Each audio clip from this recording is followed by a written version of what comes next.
In digital Marathi, जनतेच्या हक्काचं व्यासपीठ।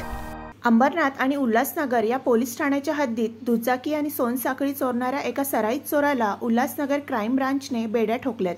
विशेष म्हणजे या आरोपी नागपूरमधील रहिवासी असून उल्हासनगर क्राईम ब्रांचने त्याला गुजरातमधून ताब्यात घेतलंय। अंबरनाथच्या शिवाजीनगर पोलीस ठाण्याच्या अंतर्गत धूम स्टाईलने महिलेच्या गळ्यातील सोनसाखळी चोरली होती, तर उल्हासनगरच्या विठ्ठलवाडी पोलीस ठाण्याच्या हद्दीत त्याने दुचाकी चोरली होती। याचा समांतर तपास उल्हासनगर क्राईम ब्रांच करत होते।